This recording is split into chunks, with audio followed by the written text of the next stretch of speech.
السلام علیکم اسٹوڈنٹس، آج ہم ریپروڈکشن کے تھرڈ لیکچر کی طرف موو کریں گے اور آج کا ہمارا ٹاپک سٹارٹ ہوتا ہے پارتھینوکارپی سے۔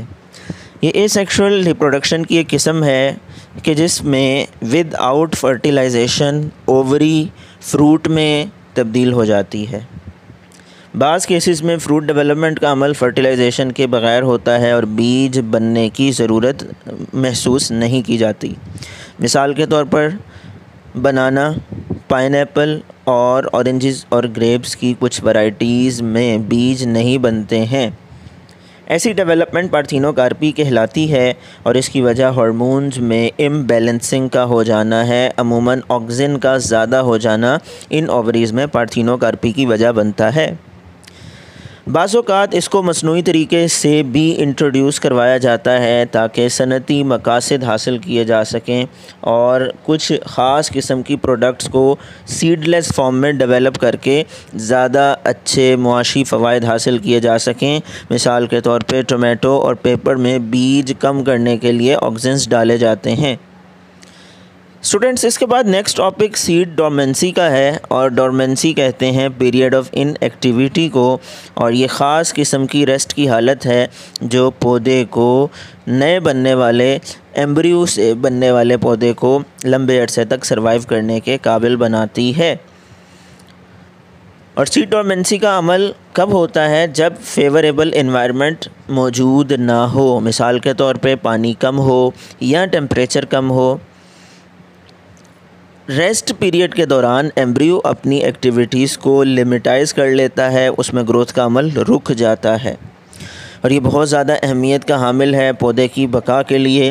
اور ڈورمنسی کا عمل پودے کو بیج سے پودے کے بننے کے عمل کو یعنی سیڈ جرمینیشن کو روکتا ہے ان ایکسپیکٹڈ سٹیمولس کے جواب میں۔ مثال کے طور پہ سردیوں کے موسم میں اچانک کسی دن گرمی زیادہ ہو جائے تو اس کے جواب میں سیڈ ڈورمنسی جرمینیشن کو روکتی ہے۔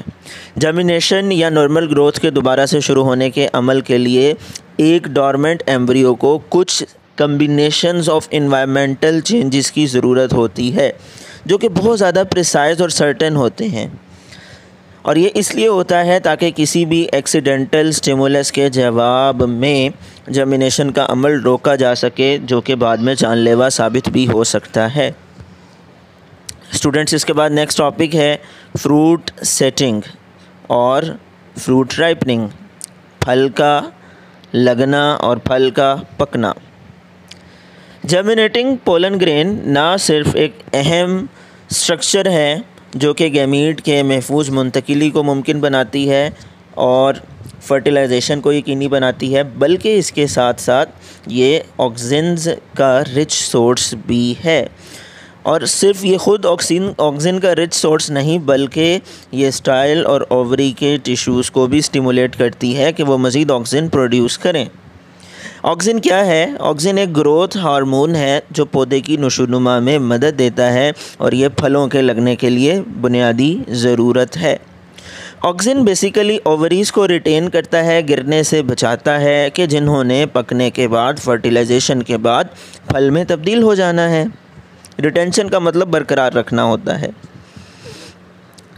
اور اگر آکسن نہ ہو تو ایبسین آف فلاورز کا عمل ہوتا ہے، یعنی پھول گر جاتے ہیں، نتیجے کے طور پہ پھلوں کی پیداوار کم ہوتی ہے۔ فرٹیلائزیشن کے بعد اووری اور پکے ہوئے بیج آکسن پروڈیوس کرتے رہتے ہیں، اور یہ آکسن فروٹ ڈیولپمنٹ کو سٹیمولیٹ کرتے ہیں، پھل کے بننے کے عمل کو سٹیمولیٹ کرتے ہیں۔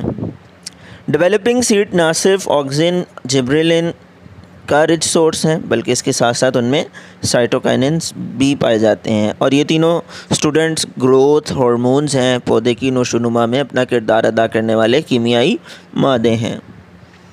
یہ گروتھ سبسٹانسز اور ان کا تعلق ایمبریو کی ڈیولپمنٹ کے ساتھ اور اس کے ساتھ ساتھ بیج میں اور بعض اوقات پیریکارپ یعنی پھل کی دیوار میں خوراک کی ریزرویشن یا ایکیومولیشن کے ساتھ بھی ہوتا ہے۔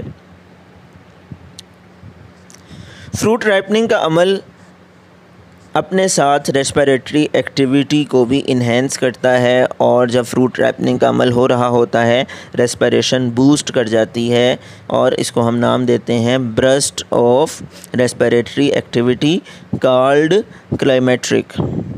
دراصل اس دوران میں ایتھین پروڈیوس ہوتا ہے بہت زیادہ تعداد میں، اور ایتھین پھلوں کے پکنے میں مدد دیتا ہے۔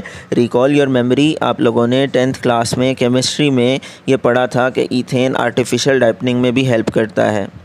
تو یہاں بھی ایتھین کا کام فروٹ رائپننگ ہے، اور ایتھین پروڈیوس ہونے کا عمل اپنے ساتھ ریسپیریٹری ایکٹیویٹی کو بڑھا دیتا ہے، اور اس سے پھل کے پکنے کا عمل تیز ہو جاتا ہے۔ اسٹوڈنٹس، یہ ہمارا آج کا ٹاپک تھا، اور اگلے لیکچر تک کے لیے امید ہے آپ لوگ اس کو یاد بھی کر لیں گے، سمجھ بھی لیں گے، نوٹ ڈاؤن بھی کر لیں گے، اور اجازت دیجیے، اللہ حافظ۔